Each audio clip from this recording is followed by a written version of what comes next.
I want to do a quick video about my thoughts on religion, on my view of religion. Okay, I'm a big fan of Ralph Waldo Emerson and Henry David Thoreau, and I would consider myself a New England Transcendentalist.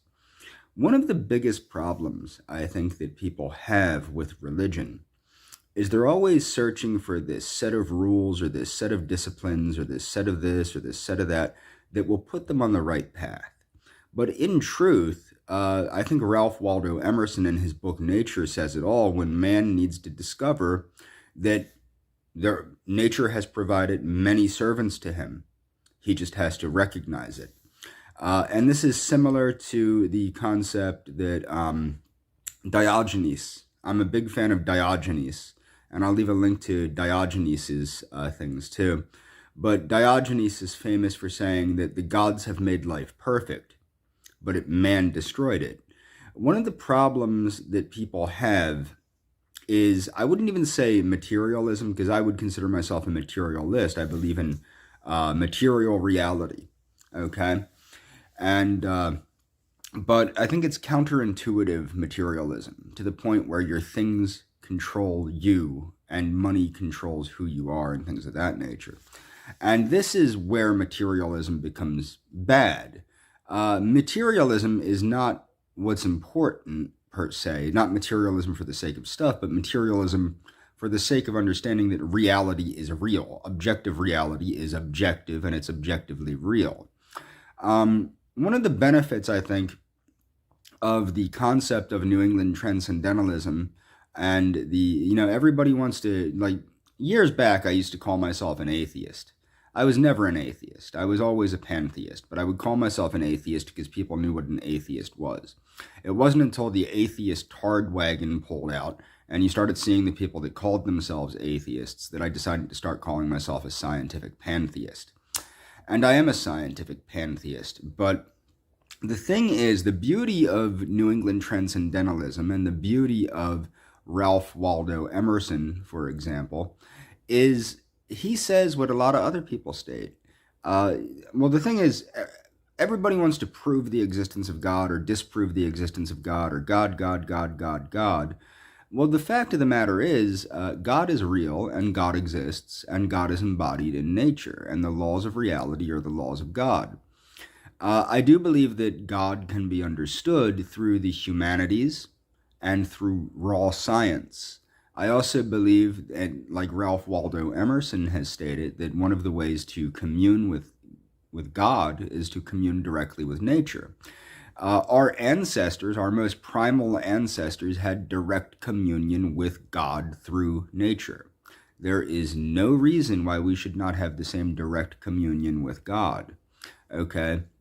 So one of the facets of transcendentalism that I do disagree with is he does not put enough emphasis on science. He puts more emphasis on personal experience with nature. And I agree. I agree that there needs to be, I think that's one very direct way of communion with God. I would say that you can commune with God through direct communion with nature, but you understand the will of God through science and through the humanities. Also, theurgy. A theurgy is the practice of magic. Theurgy has the word God in it. It's like using the power of God. So I believe that is another way. I have recently started practicing hoodoo again, and theurgy, which is a form of theurgy. So theurgy is another way to commune directly with God, okay? So that's another way. So you have science, the humanities, and theurgy. Although theurgy is halfway between the sciences and halfway between the humanities in a way. It's almost a religion. It's almost science. It's kind of between the two. Especially when you get to certain practices like alchemy and things like that.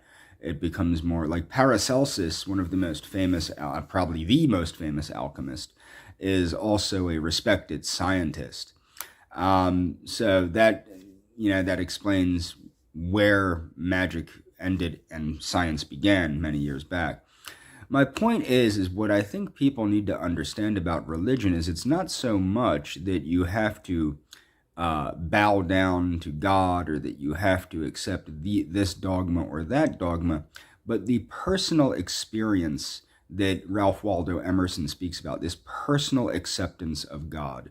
God as a reality, God as a reality, is imperative to reclaiming our birthright, which is our communion with God.